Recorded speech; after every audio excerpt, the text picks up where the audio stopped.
you started out with some of your remarks saying that Iran must stop and dismantle its nuclear program. Well, let me say that was Ambassador Witkoff. Yeah, Yeah. echoing what Ambassador Witkoff tweeted earlier today.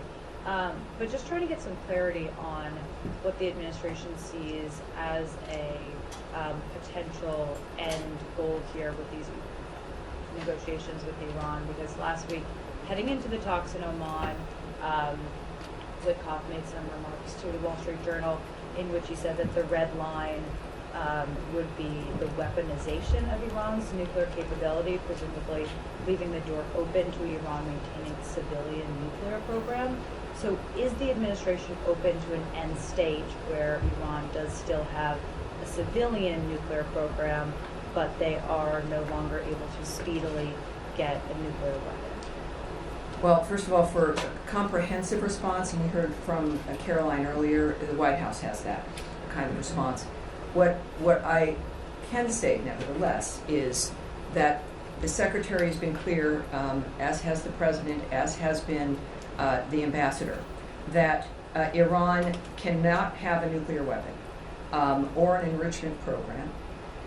What we hear, and I said this again to our friends earlier in the day, as I do, some of you listening from home, I kind of spend about a half hour with our bullpen during the day, and we have some talks and find out what's on their mind. But what I mentioned, because there's always a reaction to a single tweet or a remark that's in a newspaper. And as we are clearly moving to a secondary meeting, which I still won't call a negotiation, but that could change, is that these are people who are the best in the world. Ambassador Witkoff clearly is one of the best people in the world for negotiating and for dealing with bad actors and getting peace and ceasefires. But when things are being said in the moment, in public, it is, you must consider that these are not, that's not part of how they negotiate in the sense of whatever they're talking about together. And that one should always wait and see that no one's negotiating in public, no one is, I don't know who that message would be for or the nature of what's said and how and what format. I would say what matters is an end result, our parties agreeing, papers being signed. It is not what people say, but the actions they take. We have shown that as a nation when the actions that we take and the nature of what we commit to, you can combine the two of what we say and what we do.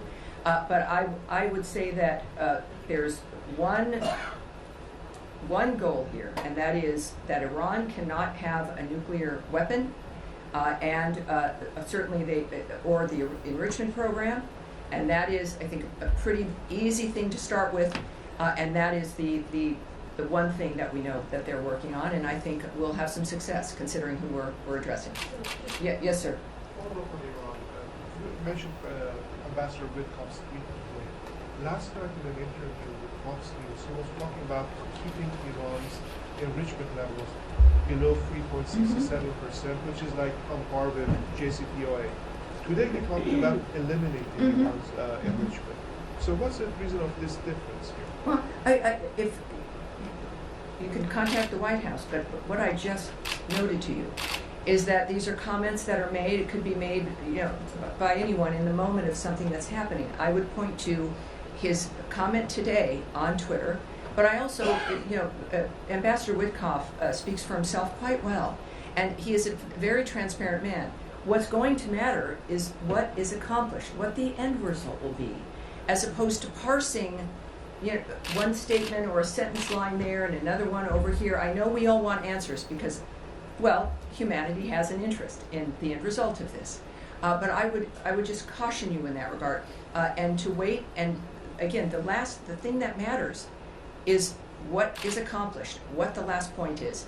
And if anyone can do that, it would be President Trump and his vision, along with Ambassador Witkoff, who's done a great job in this regard.